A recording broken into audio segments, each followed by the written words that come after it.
Today, Sherri's going to show us release 7 of the Bloom-Topia Quilt Along, and I love all the blocks I've seen so far. Let's get started.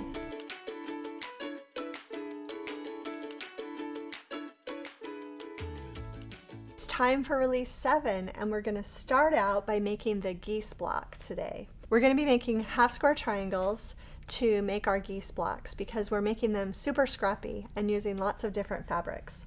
We're going to begin with a background rectangle and a print rectangle, and we're going to put them right sides together.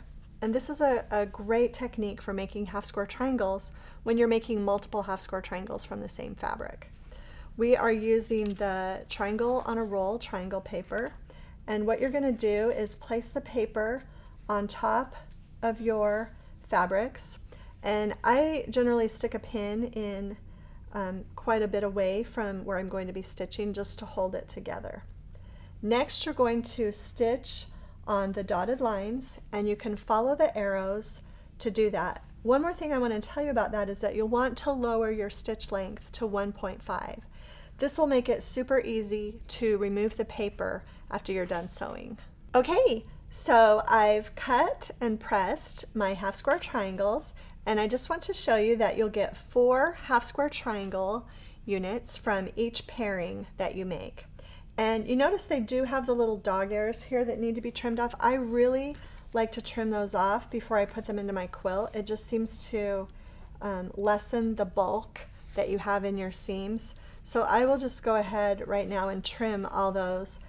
Sometimes if I'm making a lot of half square triangles, I'll just gather them in a pile, and if I'm watching television or something, I'll just trim them all while I'm sitting and watching TV. So I do like to take those off to reduce that bulk. Okay, you have now we've got 4 from this pairing, and you're going to repeat so that you have 4 half square triangles from each of 6 different fabrics. Okay, now it's time to start sewing those half square triangles together. And if you look on your pattern for the placement, you'll notice where you need to put each of the 6 different colors. And so you're going to make 2 different strips, and then you're going to sew them together to make the geese unit. And you're actually going to make 2 of these. So that way you'll be using all of the half square triangles that you made from each of the 6 fabrics. Now it's time to make the snowball units for our block, and you will take a background square and 4 smaller print squares. And if you look in your pattern directions, it tells you to place the smaller square right sides together at the corner with a large background square, and to draw a diagonal line from corner to corner, sew on that line, flip, and trim that seam allowance to 1/4 inch. But I did want to show you another option today that I really like. If you get the mini Simple Folded Corners ruler by Leko of Antler Quilt Designs, you can eliminate the drawing step and also the trimming step, because what you're going to do is line up the diagonal line 1/4 inch away from the not the straight side of the ruler, but the diagonal side. You're going to line up that line with each of your corners, and you're actually going to just cut that off right at the beginning and just get rid of that. Then you're going to sew your 1/4 inch seam allowance right here, and it's going to give you a perfect folded corner. And I have my block, and you can see that I use that method on all 4 corners to make the snowball block.